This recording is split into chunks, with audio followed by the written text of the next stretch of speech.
It's early 2023 in Denver, Colorado. Sarah's been single for a while and she's ready to jump back into the dating scene. So she downloads Hinge. She's looking for something genuine, not just another profile to swipe on. Then one night, she thinks she finds him. Stephen Matthews, a doctor, a cardiologist no less. He seems smart, successful, charming, and he loves dogs. She thinks to herself, this one may just be different. So she swipes right. An hour later, it's a match. Within minutes, they're exchanging messages. He's funny, confident, and a very good listener, the type of guy that makes you feel safe. They chat for a few weeks and then he asks her out. Not for dinner, but he suggests breakfast. Something easygoing, relaxing, a chance for them to get together, sharing some laughs, share stories, and just get to know one another. As they're finishing up, he asks if she wants to come by his place. He only lives a few blocks down the street. And she thinks, why not? He seems safe. So they walk a few blocks and soon they're at his house. His place looks immaculate. It looks so clean, it almost looks staged. He offers her a drink, they play Jenga, sharing a few laughs, and she slowly starts to feel her guard melting away. But then something shifts. She starts to get dizzy, like the room is spinning around. Her thoughts start to slow, her vision blurred, and then everything goes dark. When she wakes up, she's at her place. She can hear her sister calling her name, her mother's hand on her shoulder.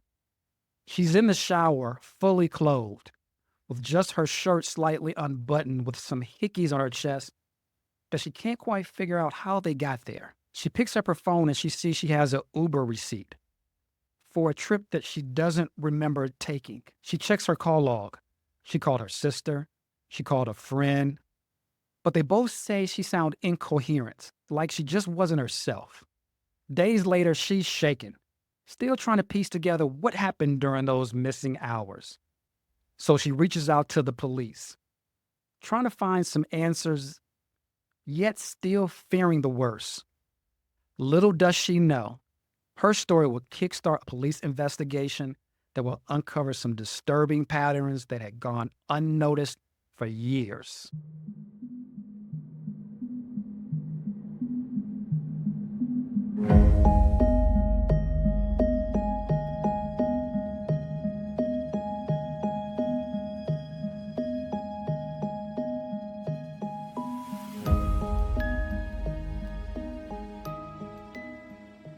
Before we jump into today's story, a few disclaimers. First, many of the names used in the stories have been changed for the purposes of anonymity.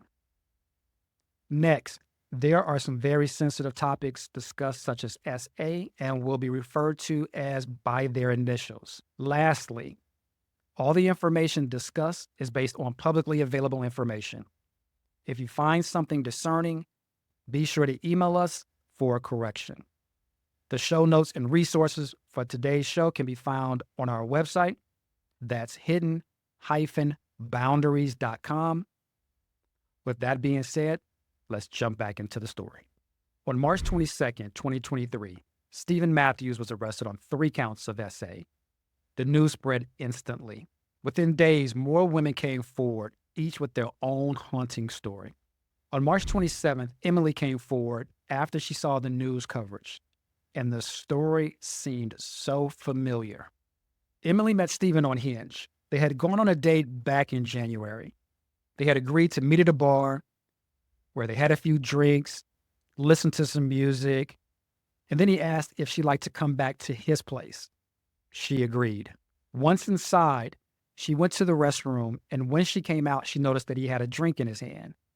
He told her it was tequila and soda. She took a few sips, and in a short while, she started to feel off balance, like she couldn't stand.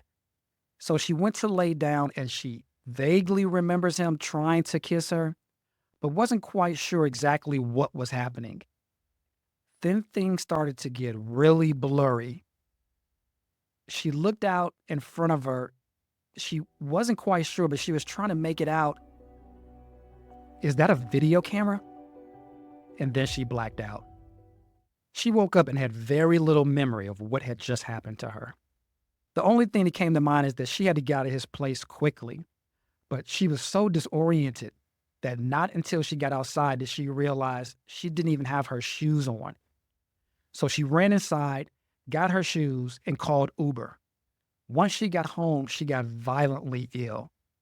As she started to recover, she called the police, and although her memory was faint, she was quite sure she had just been essayed by Stephen, even though she hadn't consented. By March 28th, formal charges were announced, and the story started to spread across social media. It's April 19th, 2023, and Natalie comes forward. They had met on Hinge, and he invites her to his place. He saw from her profile that she likes dogs, so he even asked her to bring her dog along too. She thought, all right, sounds good. As soon as she gets to his place, the first thing he does is hands her a drink. She immediately takes a look at it and declines. Something in her gut was telling her something was wrong about this drink. They start playing Jenga. Things are going well, and they kind of migrate towards the hot tub. That's when he got very touchy. She reports that he just started crossing the line, and it made her feel very uncomfortable. The one thing she knew at that moment is that she had to get out of there, and she had to get out fast. So she quickly got dressed, grabbed her dog, and got out of there.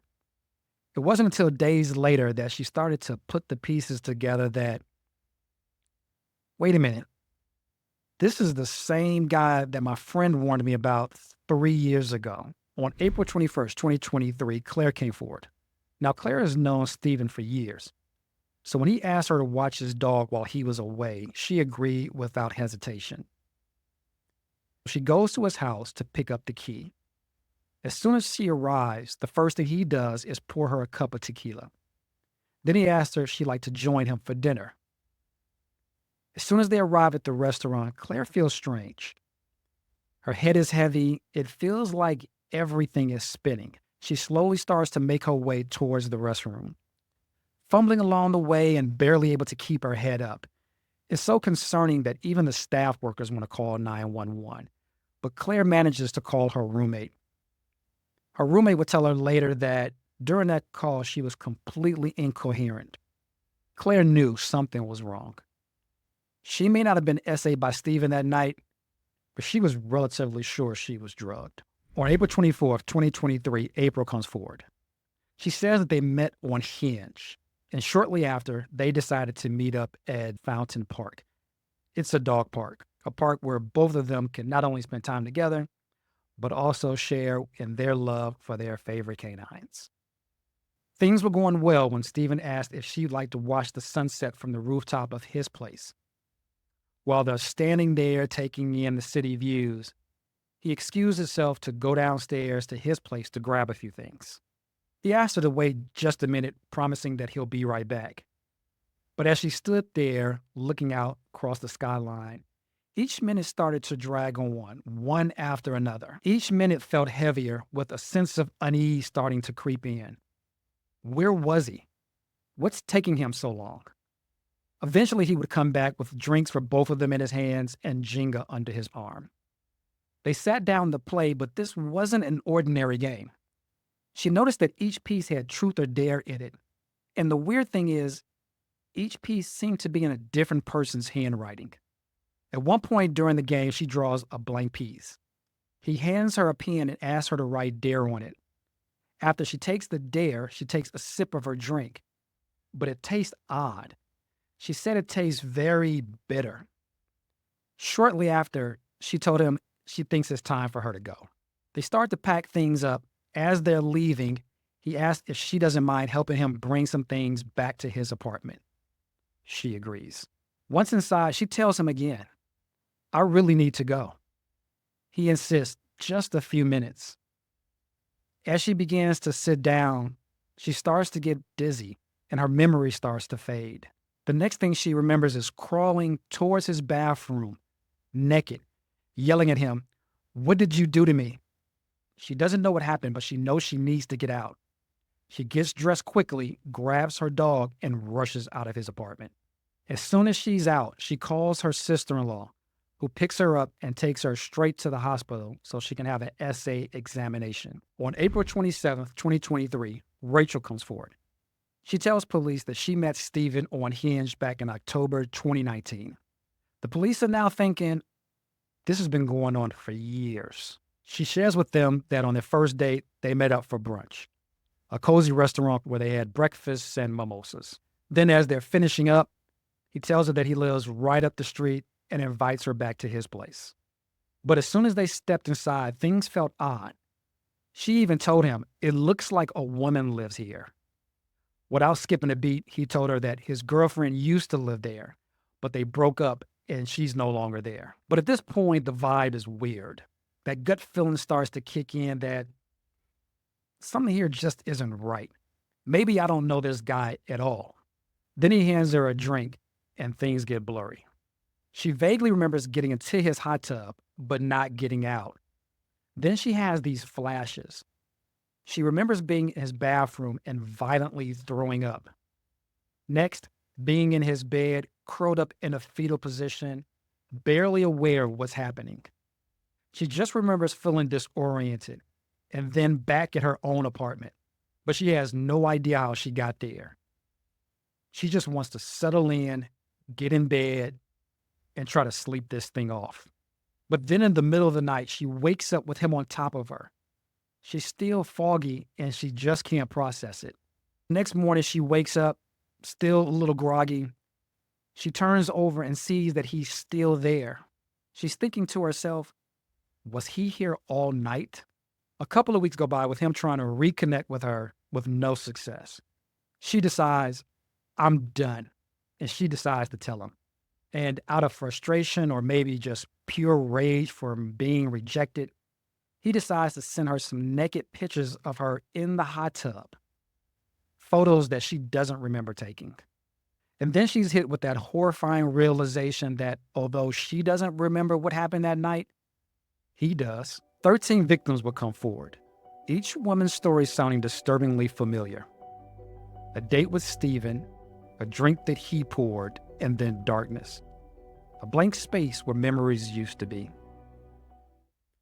Contrary to other assertions, the evidence in this case is overwhelming. The evidence of guilt is patently overwhelming. Today, here today, there is a room full of pain. And this is pain that you have caused your victims. In August of 2024, he was convicted on 35 of 38 charges and sentenced to 158 years in prison. What do you think about this case? Leave your thoughts in the comments section below. And don't forget to subscribe to the channel so that you never miss a new episode.